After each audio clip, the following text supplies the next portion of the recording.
అయితే రీసెంట్‌గా మీరు ఇంటర్వ్యూలో మాట్లాడిన ఒక మాట అది బాగా విపరీతమైన వైరల్ అయిపోయింది. హ్మ్. మీరన్నదేంటి బేసిక్‌గా 'రజనీకాంత్' గారి సినిమాలో అయితే ఇలా ఉండాలి. హ్మ్. 'చిరంజీవి' గారి సినిమాలో అయితే ఇలా ఉండాలని చెప్పేసి ఒక మాట మాట్లాడారు. ఇప్పుడు దాన్ని రకరకాలుగా తీసుకుంటున్నారు. అసలు మీరు చెప్పాలనుకున్నది ఏంటి అదేనా? లేకపోతే ఇంకేంటిదది? అసలు నిజంగా ఆయన అడిగిందేంటంటే, ఆ! 'చిరంజీవి గారు, మోహన్ లాల్ గారు, మమ్ముట్టి గారిలాగా ఎందుకు అలాంటి డిఫరెంట్ స్పేస్‌లోకెళ్ళి సినిమా తీయరని ఒక ప్రశ్న అడిగారు. హ్మ్. మీరు లక్కీగా అడిగారు. ఇది నేను ఎలా చెప్పాలో నాకు అర్థం కాదు. యెస్. యెస్. నేను చెప్పిందేంటంటే, 'రజనీకాంత్ గారు ఈస్ ఎ గ్రేట్ యాక్టర్. నేను తగ్గించి 1% కూడా నేను తగ్గించలేదు. రజనీకాంత్ గారంటే సౌత్ ఇండియాలో ఎంత పెద్ద స్టార్. యెస్. అలాగే 'చిరంజీవి' గారు కూడా అంతే స్టార్ కదా! హ్మ్. సో, వీళ్ళిద్దరికి ఒక యూనిక్ క్వాలిటీస్ ఉన్నాయి.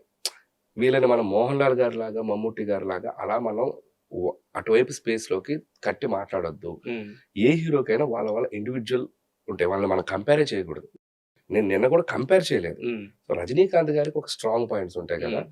ఆయన ఎంత పెర్ఫార్మన్స్ అద్భుతమైన పాత్రలు చేసినప్పటికిని మనల్ని ఎక్సైట్ చేసేదేంటి? ఆయన భాష అలా వాక్ చేసి అదే ఎక్సైట్ అవుతాం కదా! యెస్. అది నేను చెప్పాలనుకున్నా. నేను విజిల్ కొట్టాలి, నేను ఎక్సైట్ అనుకున్న స్ట్రాంగ్ పాయింట్స్ అవి. యెస్. అవి నేను 'చిరంజీవి' గారిలో చూసాను. అవి నేను తీశాను. ఇది నేను చెప్పింది. ఇంతకు మించి అసలు వాళ్ళని నేను కంపేర్ ఇక ఏమైపోయింది మొత్తం ఫ్యాన్ వార్ స్టార్ట్ చేసేసారు. ఆ!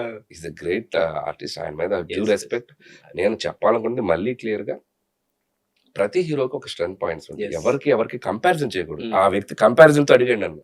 'చిరంజీవి' గారిని ఇంకొక హీరోతో మనం కంపేర్ చేయొద్దు. 'రజనీకాంత్' గారిని ఇంకొక హీరోతో మనం కంపేర్ యెస్. ఎవరి ఇండివిడ్యువల్ స్ట్రాంగ్ పాయింట్స్ వాళ్ళకుంటాయి. అంతే గదా! వాళ్ళయి మనం ట్యాప్ చేస్తూ ప్లే చేయగలిగితే ఆ సినిమాలు అద్భుతాలవుతాయి అని 'జైలర్' ఎగ్జాంపుల్ చెప్పాను. 'జైలర్‌లో' 'రజనీకాంత్' గారు ఆ చిన్న హై స్పీడ్ వాక్ చేస్తూ ఆ స్టైలిష్‌గా నడిచి వస్తే నాకు నాకు అద్భుతం అనిపించింది. చెప్పిన మీకే వస్తాయి గూస్ బంప్స్. ఆ! ఎవరికైనా చూసే ప్రతి సో, ఒక్కరికి వస్తాయి అది గూస్ నేను బంప్స్. 'రజనీకాంత్' గారిని హ్మ్. ప్రైజ్ చేస్తూ చెప్పాను. సో, హ్మ్. ఆయన అద్భుతమైన 'దళపతి'లు గాని, ఆయన పెర్ఫార్మెన్స్ పాత్రలు ఎన్ని అద్భుతాలు చేశారు. హ్మ్. కానీ మనకు బాగా నచ్చేయేంటి? నాకు నచ్చేయి సరే మనకి తీసి నాకు నచ్చేదేంటి? మీకు నచ్చే అక్కడ నరసింహ. ప్రాబ్లమ్ వచ్చింది యాక్చువల్‌గా. ఆ!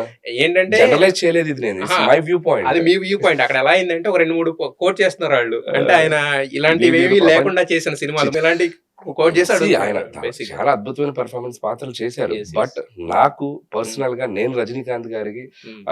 చూసేటప్పుడు నేను ఎక్సైట్ అయ్యే పాయింట్స్ ఏంటే నాకు 'నరసింహలో' గాని, 'ముత్తులో' గాని, 'అరుణాచలం' నాకు ఏ 70 సార్లు చూసానో 60 సార్లు చూసానో హ్మ్. తెలీదు. 'అరుణాచలం' ఆ వాక్, గీక్, స్టైల్ ఇవి నేను చెప్పాలనుకుంది. యెస్. అలాగే యెస్. 'చిరంజీవి' గారికి ఒక యూనిక్ క్వాలిటీస్ ఉన్నాయి. హ్మ్. అలా ఇండివిడ్యుయల్‌గా ప్రతి హీరోకి ఒక యూనిక్ క్వాలిటీస్ ఉంటాయి. యెస్. ఏ ఒక్కరిని మనం కంపేర్ చేసి మాట్లాడకూడదు. అది నేను చెప్పాలనుకున్నది అది ఎటెటో పోయింది. హ్మ్. సో, కంపారిజన్ అనేది తేకూడదు. So, yes. ఏ ఇండివిడ్యువల్ స్టార్ ఆ ఇండివిడ్యువల్‌కి తగ్గట్టు వాళ్ళు సినిమాలు చేసుకుంటూ ఎళ్తారు. యెస్. కాబట్టి వాళ్ళ స్ట్రాంగ్ పాయింట్స్ ఏమున్నాయో అవి నేను టచ్ చేశాను. యాహ్! నా వ్యూ పాయింట్‌లో 'చిరంజీవి' గారికి ఇవి స్ట్రాంగ్ పాయింట్స్ అని నేను హ్మ్. బిలీవ్ చేశాను. హ్మ్. లైక్ 'రజనీకాంత్' గారికి నేను ఎలాగా ఇష్టపడతానో హ్మ్. 'చిరంజీవి' గారిలో ఇవి నాకు ఇష్టం. హ్మ్. నేను అది ప్రెజెంట్ చేద్దాం అనుకుని ప్రెజెంట్ చేశాను. అందుకనే కదా! ప్రతి ఒక్క స్టార్‌కి ఇండస్ట్రీ హిట్స్ ఊరికనే వచ్చినాయా?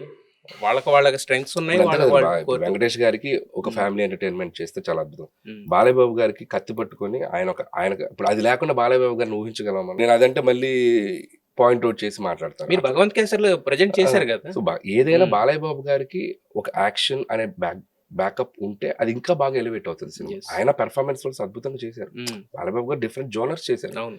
బట్ మెజారిటీ ఆఫ్ ద ఫిల్మ్స్‌లో ఆడియన్స్ గాని, ఫ్యాన్స్ గాని ఒక్కొక్క హీరోకి ఒక్కొక్కటి ఇష్టపడతారు. సో, అవును. ఆ స్ట్రాంగ్ పాయింట్స్‌ని మనం బ్లెండ్ చేయగలిగితే ఆ సినిమాలు ఇంకా అద్భుతం అవుతాయి హ్మ్. అనేది నా ఫీల్. యెస్. అంతే.